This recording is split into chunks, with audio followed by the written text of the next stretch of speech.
Hi guys, I'm back again with Elisa Queenan's macroeconomic class, and today I'm going to talk about the gender roles of women and men in economics and kind of how women have been put aside over the years because they've seen unable to do as much as men can in society. It's basically the patriarchal view of economics. So I labeled my presentation Males in Society, emphasis on the FE, it's in parentheses as it is put aside as women have been in economics. And the article was called Gender and Economics, the Sexual Division of Labor and the Subordination of Women. And it was by M. McIntosh. And these are all the other references and where the article came from. So, the abstract of the article. In a working environment, women are often looked down upon or taken advantage of because of their gender. The sexual division of labor is real today because it sets aside women and puts them in kind of a sticky position of whether they should act or whether not, and that I'll talk about later about the feminist theory of it all and how that is very common feminist nowadays, to not act out, but to make it notice that women are being what would the word be?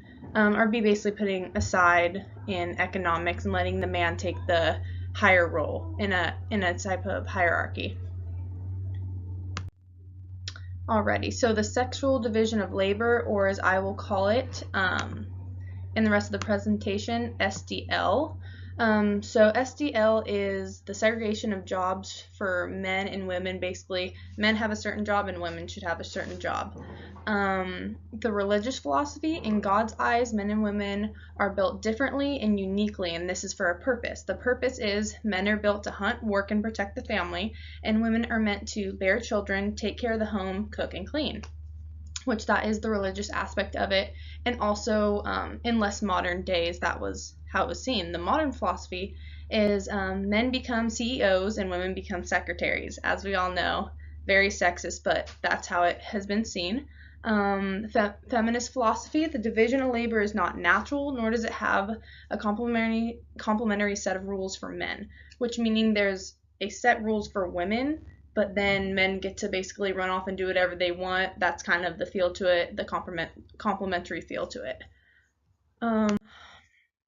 So the Marxist theory. Capital is better able to gain profits from the workforce with SDL than would otherwise be possible. So basically cheap labor or housewives. Capitalism is the private ownership of trade and industry in an attempt to make a profit. So basically when there's private owners, they can do whatever they want. They aren't really regulated by the government as much. So the owners can manipulate women into working for less if they are pregnant or disabled, as seen, and that gives them more profit if they have cheap labor, and then they're making so much profit from their capital. This chart shows a global trend of differences in pay between men and women. This gender pay gap is a true issue even in California, as you can see. We are one of the lesser states, meaning we have less subordination of women because we have so many socialists in California and because of the feminist movement, as I mentioned earlier. Basically just saying that men are equal to women and therefore we should have the laws and rights to prove it. Just keep in mind though that this chart, how you see the really red areas, as for here, here, and here, that doesn't really take into account how many women are in the workforce there, rather than in some of these southern states, more women are still seen to be more of the housewives, take care of the kids, and the men are off working. So it really depends on how many women are actually out there working. And then a great example of women being discriminated in the workforce is at Walmart. I'm sure everyone has heard of this. Last year, 2017, there's been a lot of lawsuits of pregnant women suing Walmart because basically what happened is once the women got pregnant, Walmart gave them either lesser pay or harder jobs like lifting heavy things they're not supposed to, moving stuff back and forth, just strenuous jobs that pregnant women aren't supposed to do for their babies, and it's just not healthy. And so therefore they couldn't carry out these jobs and they got fired. So that was a huge issue. Still today is being discussed on how women were being taken advantage of. Alrighty, so as for the actual article critique, title very clear, gender and economics and the subordination of women. Definitely got a feel for that in the article. That's why I based it all around. I feel they did a good job on that, basically preparing me for what I was going to read.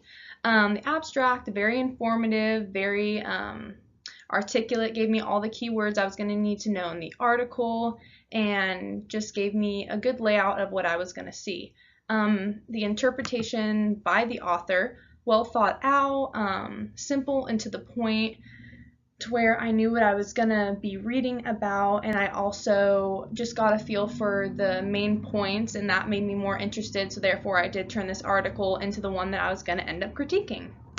The layout, I would say it was a bit repetitive. In that way it was effective because some of the terms I wasn't aware of, and then if they kept repeating it, I got context clues, I looked them up, Googled them, things like that, and the repetitiveness kept me engaged and kept me able to follow along.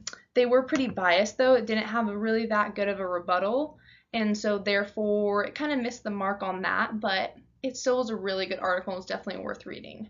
And so therefore that leads me to my conclusion was definitely worth reading, and I learned a lot.